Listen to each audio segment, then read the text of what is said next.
이재찬 당대표의 속개선으로 더불어민주당 역할을 잘 할 수 있도록 각 부서가 철저하게 준비를 해 주시기 바랍니다. 앞으로 여러 가지 당에 필요한 여러 가지 준비가 있을 텐데 사무처를 중심으로 해서 새로운 당의 모습을 국민들에게 잘 보여주도록 최선을 다하도록 하겠습니다. 21대 국회는 코로나 국난 극복 국회입니다. 이 임무와 명분 앞에 어떠한 관행도 여야 협상도 앞설 수는 없습니다. 질병관리청 설립 등 방역 시스템 재구축과 추경, 한국판 뉴딜 같은 비상경제 대책, 비대면 산업 기반 구축과 그린 경제 시대의 대비, 보다 확장되고 튼튼한 사회 안전망 구성 등 단 한시도 미룰 수 없는 과제들을 안고 있습니다. 21대 국회는 개혁국회입니다.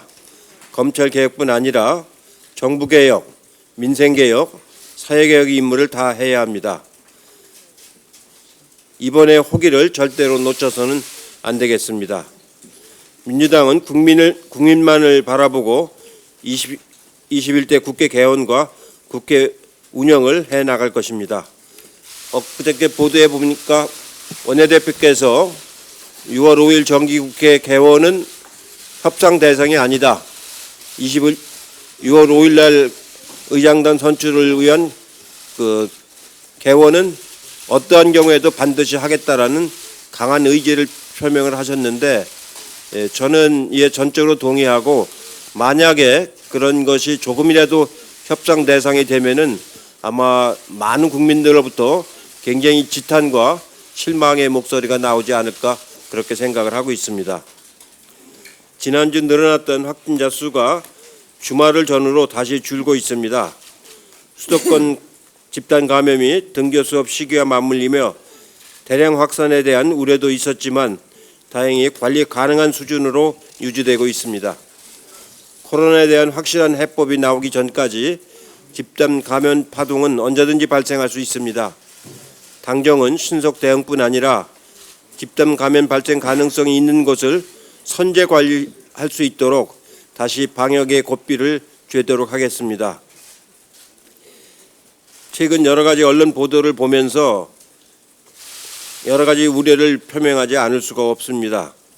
앞으로 더 차차 말씀을 드리겠습니다만 이런 그 국민들 우려는 그냥 있는 것이 아니고 그동안에 쌓아져 온 여러 가지 그 경험에 의해서 오는 우려이기 때문에 차제에 이런 개혁 과제를 하나씩 이번 21대 국회에서 잘 처리를 해야 됩니다.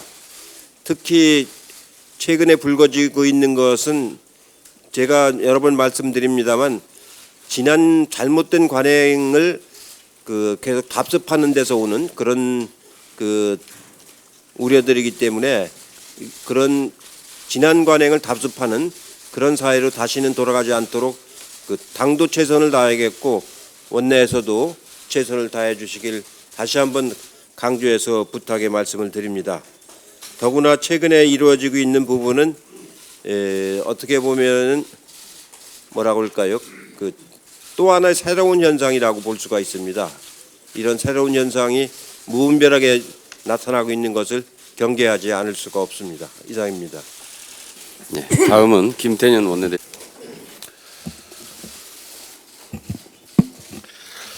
어제 저는 기자간담회를 갖고 국회법에 따라 6월 5일에 국회 문을 열고 의장단을 선출하겠다고 말씀드렸습니다. 국회법을 지키겠습니다.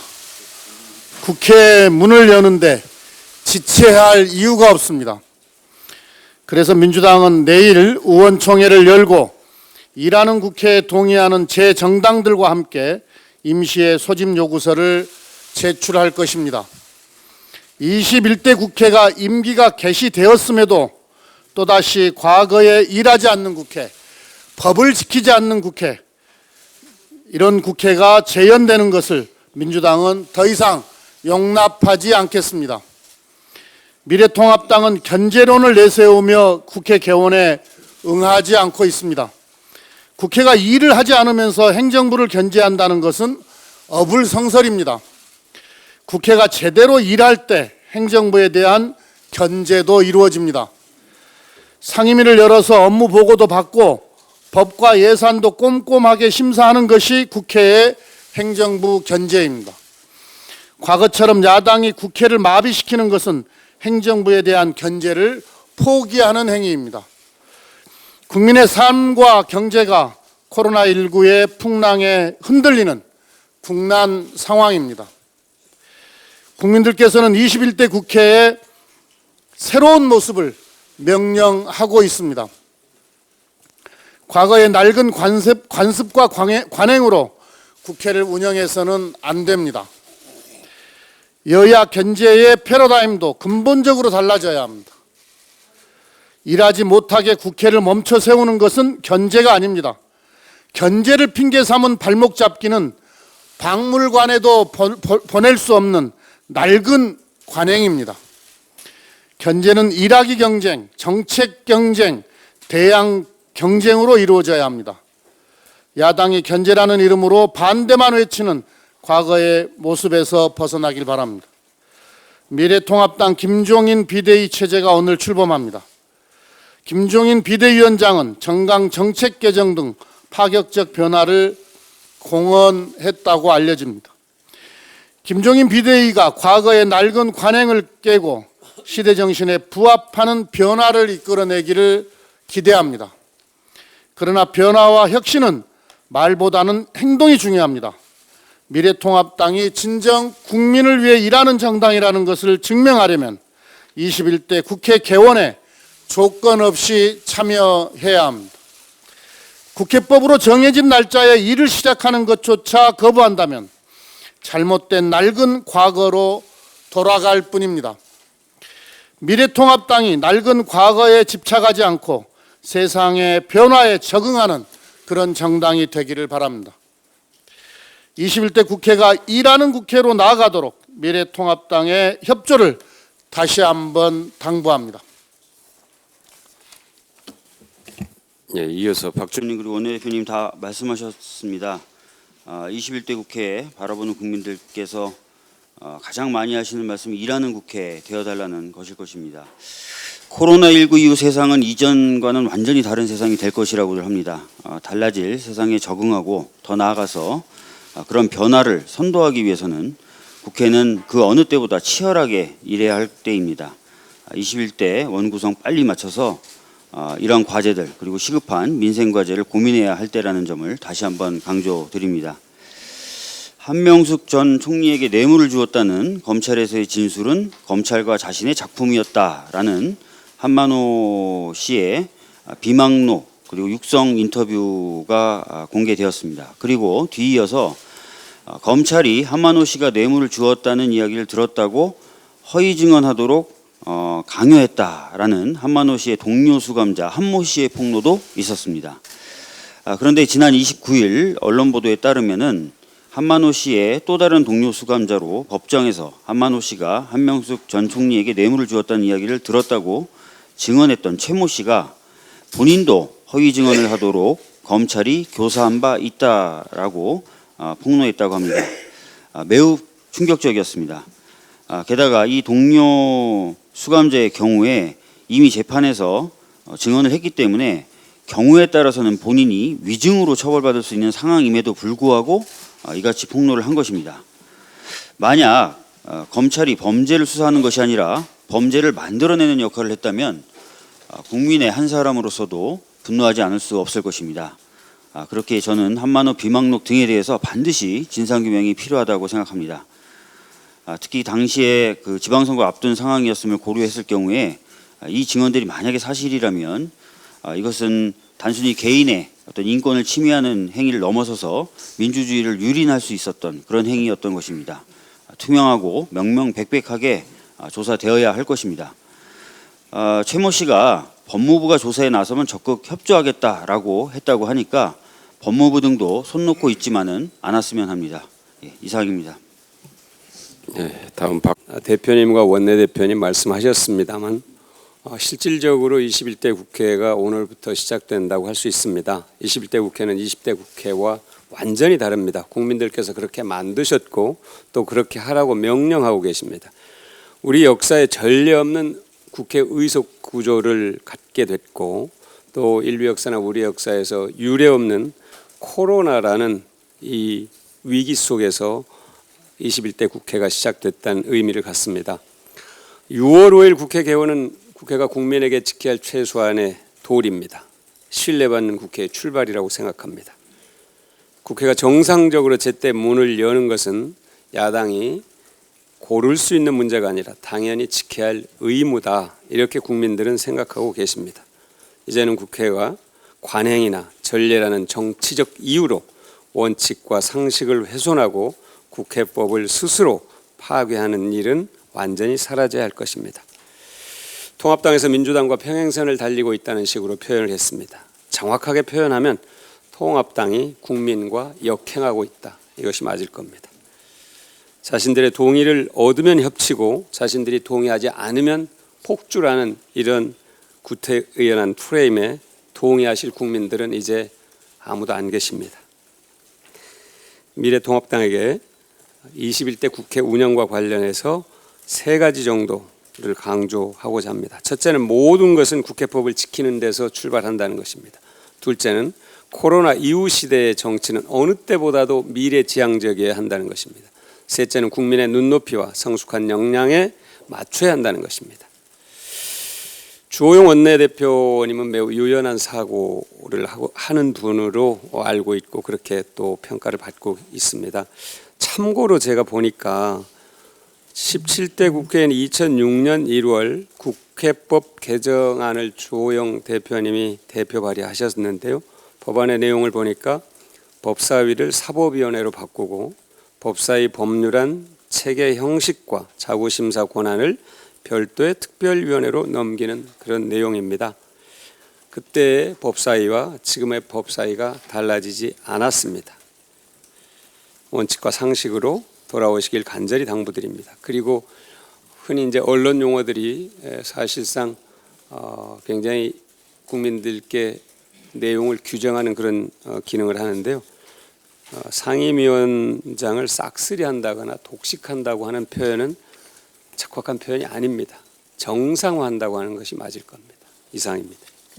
네, 서른 최고위원의 발언. 일본의 수출 규제와 관련해 우리 정부가 일본의 입장을 밝히라고 요구한 시한이 어제였습니다. 우리 정부가 자정까지 답변을 기다리는 성의를 보였지만 아무런 응답이 없었습니다. 지금이라도 일본 정부가 수출 규제 조치 철회에 나설 것을 촉구합니다. 우리 정부는 일본의 전향적인 태도 변화를 기다리며 WTO 제소 절차를 중단하고 한일 군사정보보호협정 종료까지 유예했습니다. 일본이 수출 규제 사유로 제시해온 안보상 문제와 한일 정책 대화 중단, 수출 관리 조직과 인력에 대한 우려까지 모두 해소하는 노력을 기울였습니다. 그럼에도 불구하고 지금까지 일본이 보인 성의는 단 한 개 품목에 한해 수출 절차를 개별 허가에서 특정 포괄 허가로 바꾼 게 유일합니다.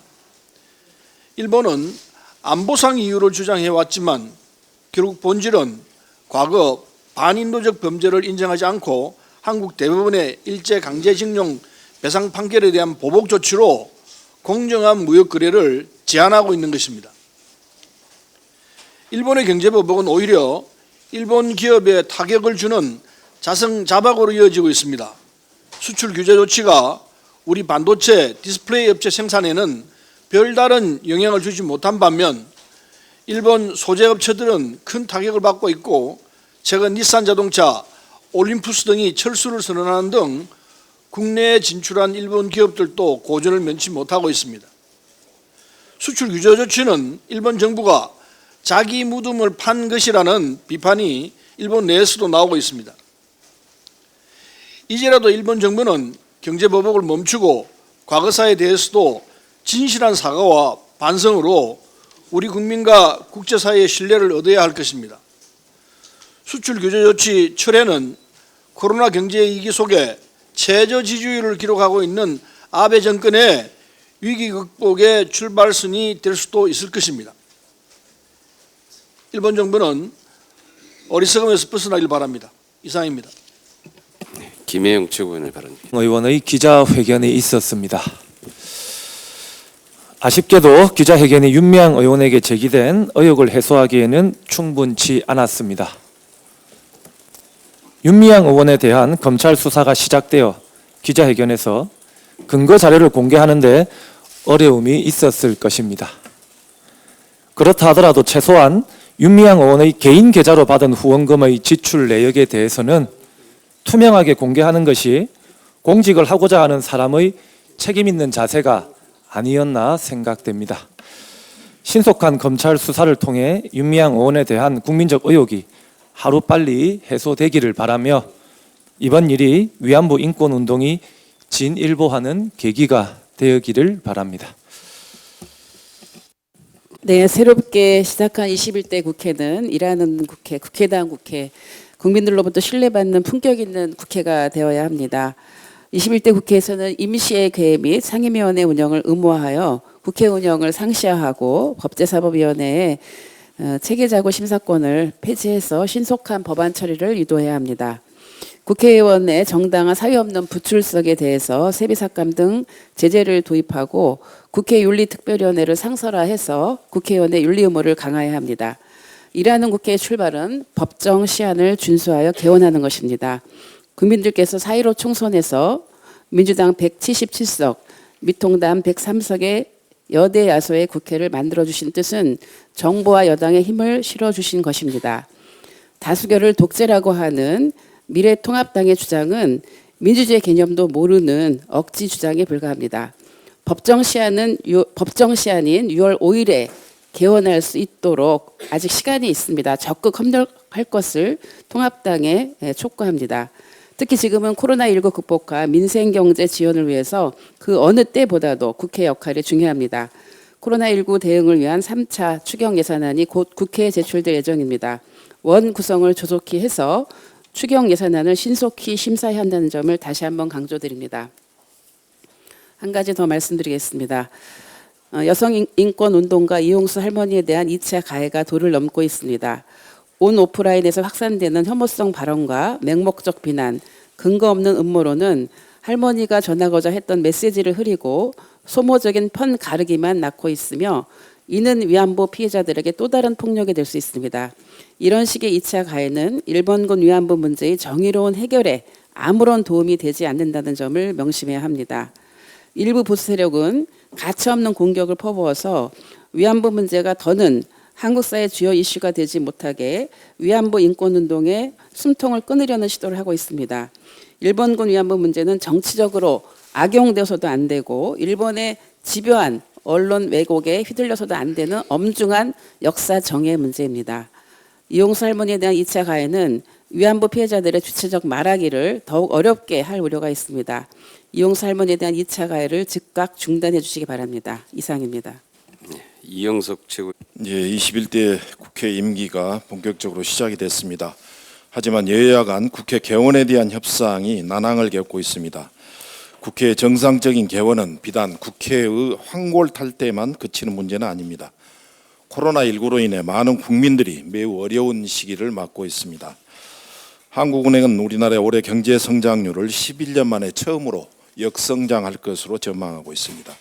기준금리도 역대 최저치로 내렸습니다. 이처럼 국민의 삶이 위기에 처한 지금 미래통합당이 20대 이전의 국회의 모습을 계속해서 고집한다면 국민들께서는 도저히 납득하기 어려울 것입니다. 21대 국회가 신속한 원구성으로 국민의 신뢰를 받고 정상적으로 출범해 일하는 국회의 모습을 보일 수 있도록 미래통합당의 전향적인 태도 변화를 다시 한번 촉구드립니다. 박주민 최고의 언급이 있었습니다만 한명숙 전 총리의 정치자금법 위반 사건과 관련해 검찰의 증언 조작 의혹이 잇따라 제기되고 있습니다. 검찰 수사 과정의 적절성에 의문을 품게 만드는 정황들이 추가적으로 드러나고 있는 만큼 철저한 재조사가 필요합니다. 한명숙 전 총리는 국정의 2인자였던 분입니다. 이런 분들에 대한 이들의 주장대로 만약 이런 분들에 대한 강압적인 수사가 있었다면 국민들에게는 그동안 어떻게 했겠습니까? 한 전 총리의 수사에 대한 재조사는 검찰 개혁의 새로운 단초를 제공할 것입니다. 한명숙 전 총리 사건에 대한 재수사를 다시 한번 촉구합니다. 이상입니다. 예, 저는 이제 코로나 이후에 우리 사회 전반적인 변화가 어떻게 될 것인가에 대해서 여러 가지 이제 말씀들을 들어보는데, 제가 이제 어제 조금 새롭게 느낀 거는 초등학생들이 지난 금요일 날하고 목요일 날 개교를 했는데 하루 2시간 하는 겁니다. 그것도 일주일에 이틀 하고 하루 2시간 하고 이제 돌아오는 거거든요. 그러니까 갔다 온 학생들의 반응이 이게 학교 오라는 건지 학교 다녀가라는 건지, 그리고 담임 선생님을 처음 만난 겁니다. 3월, 4월, 5월은 휴교를 했기 때문에 6월에 개교를 했는데 그 자리에서 담임 선생님을 처음 만난 거예요. 그 얘기를 제가 이렇게 듣고서 이런 사태는 처음 있는 일입니다. 근데 이번 주에도 또 이틀 갑니다. 또 다음 주에도 또 아직 며칠 3일 갈지 4일을 갈지 모른다는 겁니다. 이렇게 지금 학부모님들이 초등학교 학생들에 대한 그 걱정, 이게 그렇게 크기 때문에 학교에서도 굉장히 조심해서 운영을 하고 있습니다. 그런 점을 감안하면은 우리가 이제 사회적 격리를 잘 했는데 아직도 그게 이제 부족해서 한 50명 전후에 맞으면 감염자가 자꾸 발생하지 않습니까?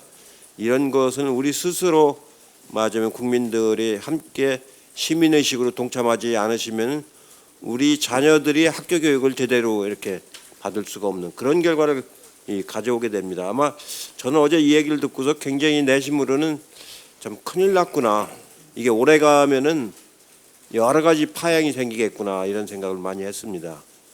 그리고 이제 국제관계라든가 경제 문제에도 미치는 파장이 우리가 예상했던 것보다 훨씬 더 커질 가능성이 매우 높다, 이렇게 생각을 합니다. 제가 있는 세종시를 엊그저께 다녀왔는데 세종시에서 운영하는 그 로컬 푸드 매장은 매출이 35%가 늘었어요. 식품을 파는데, 식재료죠. 그러니까 식재료를 파는 데는 35%가 늘고 인근의 식당가는 좀 줄고, 그만큼 이제 생활 양식이 바뀌고 있다는 얘기거든요. 이게 그냥 하루 이틀로 끝날 일이 아니고, 이 코로나가 끝난다고 이게 금방 돌아올 일이 아니고 생활 맞으면 패턴이 바뀌어 나가는 이런 변화가 이제 올 가능성이 매우 높습니다. 그런 점에서 본다면은 이번 코로나 문제를 하나의 지나가는 감염병이라고 생각해서는 안 되겠다. 이건 큰 하나의 그 사회적 변화와 경제적 변화를 가져오는 큰 우리가 예상치 못했던 그런 현상이다, 이렇게 생각을 하고 좀 더 우리도 좀 각별하게 대응을 해야 되겠다, 이런 생각이 들어서 추가로 말씀을 드렸고, 아까 제가 좀 덜 말씀드리는 건 뭐냐면 여러 가지 새로운 현상들이 발생을 하는데 이런 새로운 현상들에 대해서 우리가 그 좀 뭐랄까요, 그 진지하게 원인 규명을 하는 이런 노력들을 좀 더 해야 되겠다, 그런 생각이 좀 듭니다. 이상입니다. 네, 이상입니다. 언론인 여러분들의 협조를 부탁드립니다. 회의가 끝나고 최고위원님들 시간 되시면은 제 방에서 간담회를 좀 갖도록 그렇게 하겠습니다. 예, 그러시죠. 예.